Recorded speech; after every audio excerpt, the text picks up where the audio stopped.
Yes, there were a lot of sort of looked like a barn, and John wanted an architectural house first.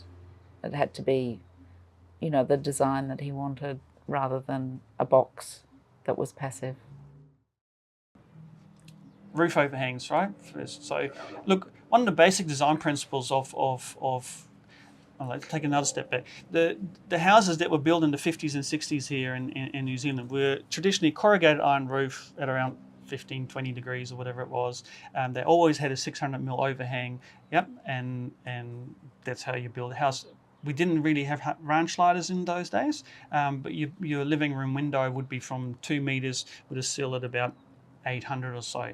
And the reason why it was designed that way is because in summertime, a 600 eave with that kind of window would keep the sun out, but in wintertime would keep it in. And that's why we build those houses. But I think we kind of forgotten about why we designed those houses like that, and then started in the 70s we got the aluminium joining, then we got the ranch sliders, and we got full height glasses. Like fantastic, look at the view and have you. But if you didn't increase your roof overhang to compensate for that, or keep an eye on which way you were facing, then we started having actually overheating issues already then. But we just threw the ranch slider open, and then we got the air out, and because it was single glazing, what have you, it was pretty quick to heat or cool the house down really. So they're really basic fundamental design requirements, and some of the houses that I've seen that super homes are relying on exterior shutters to control that. But it requires manual intervention. So if you're not home during the day, you either have to already shut it before you go, or you're dealing with it after the fact, which is too late. So that's why I was always conscious of larger roof overhangs, which is what we've got here. And not a full wall of glass. And not a full wall of glass. Yes, I wanted to, we've got two ranch sliders here. They're right here on this corner, one behind me and one around the corner. And that's it, which is northwest facing. But the west facing one, we've got almost like a 2 meter roof overhang at that point there to compensate for that. Yeah. And if we look along the valley here, along the row of houses, on a warm day, everyone's got their curtains closed because they've got no overhangs and full height glazing. And it's just, I just wouldn't want to live like that. We do have a lot less glass, but what we have, we can leave open and actually enjoy the view rather than living with the curtains closed, which just seems crazy to me. Yeah, so because this is a two-story house and our bedrooms are downstairs, it's always nicer to have a slightly cooler bedroom than in the living spaces. The deck, which is on the first level, basically acts as a shading device for the windows to the bedrooms downstairs. Yeah, like the roof is an eave, the deck is pretty much doing the same thing for the downstairs rooms. The decking here is macrocarpa.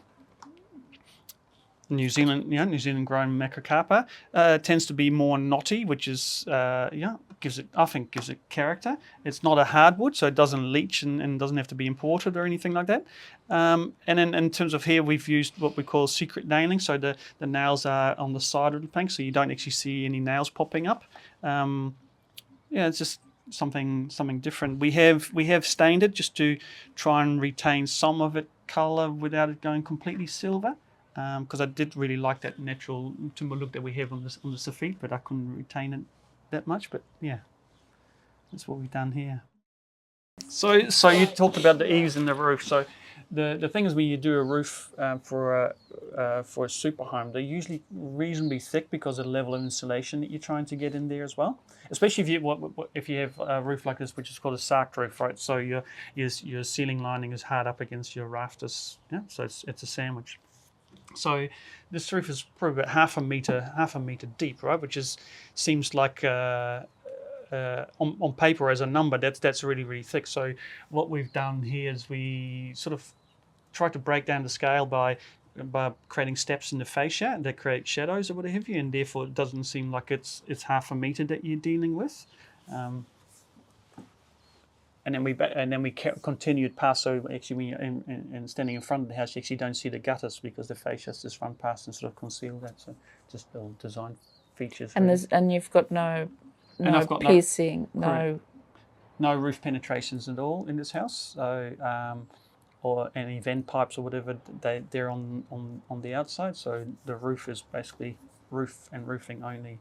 I do have kind of like one internal gutter because the edge of the roof is slopes inwards. So, but that internal gutter is made as wide as possible, so it's easy to clean and get stuff out of there.